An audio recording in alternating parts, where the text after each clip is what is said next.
lots of chaos earlier this month as Congress tried passing a spending bill to avoid a government shutdown.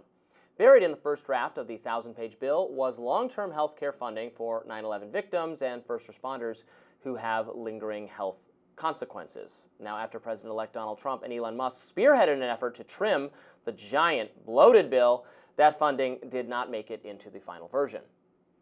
Some Democrats put the blame squarely on Trump and Musk. Senate Majority Leader Chuck Schumer, for instance, told the New York Times, quote, "When Donald Trump asked Republicans to redo their budget, they heartlessly discarded the 9/11 health fund."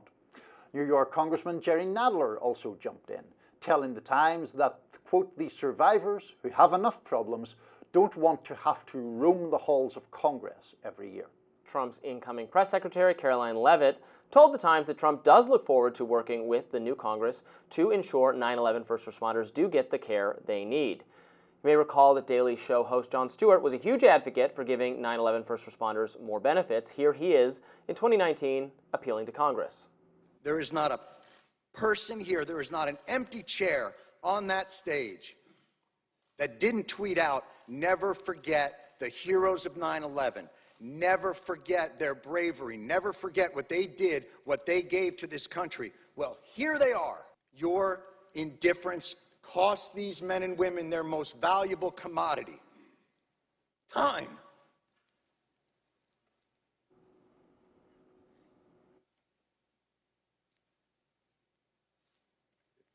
It's the one thing they're running out of. This should be flipped. This hearing should be flipped.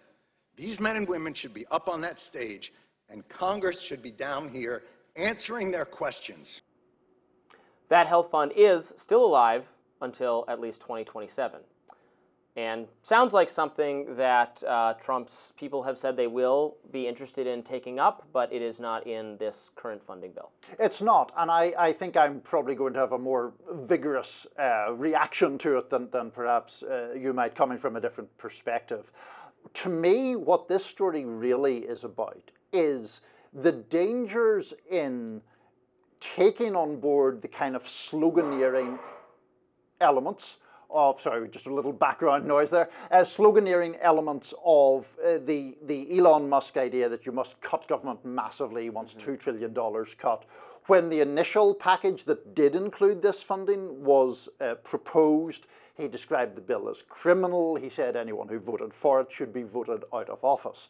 Now, the problem is with this very vigorous or militant anti-government rhetoric that has become very commonplace here, it just obscures the fact that there are actually things that it is important for government to do, or that government can do well. There are 130,000 people in this program. 30,000 of them or so suffer from cancer. It provides them with free health care for certified conditions that were a consequence of 9/11. That is a completely legitimate thing for government to do. It is a worthy thing for government to do, and it's just got sort of kiboshed, for the moment at least, as a consequence of this kind of Musk sloganeering rhetoric.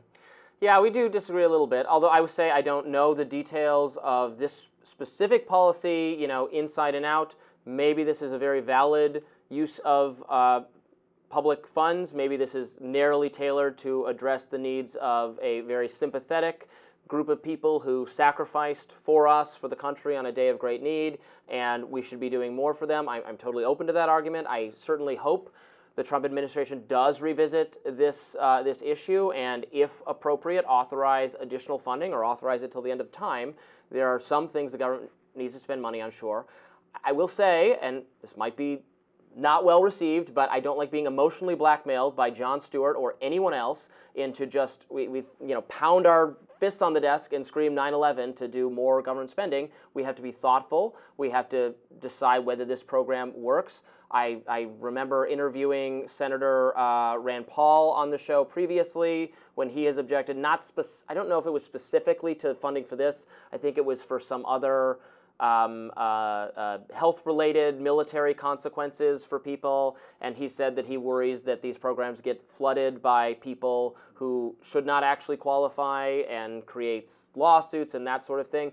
Again, I don't know that that's specifically the case here. I am open to hearing the argument. If we should fund it more aggressively, we should fund it more aggressively. But inserting it into this I would argue, massively bloated, rush spending bill that no one actually even has time to read. We need to do things more thoughtfully. We need to consider the merits of individual spending proposals, and we need to make fundamental, and I'm sure you agree with this, fundamental reforms to our healthcare system, so we're not paying so much for healthcare. But that's true for everyone, not one specific narrow category of admittedly sympathetic people. No, well, I disagree with quite a lot of that, particularly the idea. I just don't think that it is fair or decent, really, to say that it is emotional blackmail to say that people who are suffering, in many cases, life-threatening conditions, and possibly, well, in the case of cancer, obviously a potentially fatal condition, those people should be taken care of. These are people who have been medically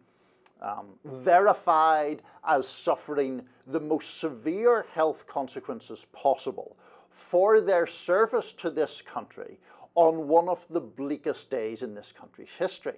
It is not emotional blackmail to make an argument that what I have just described should be part of the consideration. And as to the point about general government spending, to be slightly macabre about it, a 9/11 related fund is going to have an end point, because regardless of whether those people die prematurely or not, there will come a time when there are no people left who were alive on 9/11. Sure. So it is going to end at a certain point. And you can make the argument, sure, about bloated government funding. But, you know, there was also in that bill $190 million for, this is separate from 9/11, for research into pediatric cancers. It was stripped out by the House. The Senate resurrected it as a separate bill. But those are the kind of things that are obviously valid and obviously important that get kind of wiped out by an excessive or overly general opposition to government, to the idea that big government. Well, fine. Well, then I want to hear more examples from people advocating spending of those things to what they are going to cut, because we're massively in debt. The government spends more and more every year. So where are the areas where we will draw down? If this is the most important, well, I support drawing down there too, and in a bunch of other places, and getting rid of all of this. I mean, pork barrel spending on people's districts and funding for it. That sounds like good research that we should be funding. There's also research on, I see, because again, Rand Paul does this every year where he shows all the little experiment, like cats running on treadmills, things of that nature. Anthony Fauci's experiments on dogs that I find to be horribly unethical, as do many, in fact, progressives. Ryan Grimm used to go on tirades about the specifically Fauci dog funding. So fine. Well, I hope we have that conversation, and maybe this is the really important thing. But when you are, taking from a general fund, this isn't magic money that we can wave a wand and say, we're going to take care of this. This comes from public funding, taxpayer dollars, and you make those arguments as if the fact that it comes from taxpayer dollars just means like none of it should be spent. There are genuine things that it is appropriate and fitting for government to do. And the danger with an overly dogmatic approach, I understand that government it's us, is us, but we have social obligations to people who have served the nation and have suffered enormous health consequences from that. It is us, but there is an us that exists. There is a society that exists that has responsibilities to take care of people. I'm not disagreeing with that in a moral sense, but I think it is always very easy to say there is an obligation for us as part of this collective to take care of some other.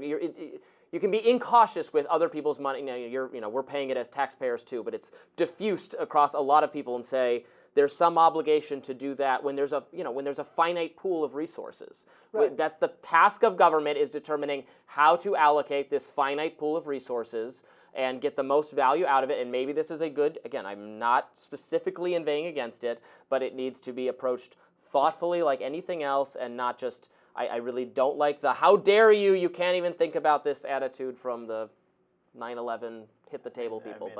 I don't think people who were on top of those piles of rubble in 9/11 should be made financially to suffer because of the healthcare needs that they have. No. You let us know what you think about this topic, and we'll be back with more Rising right after this.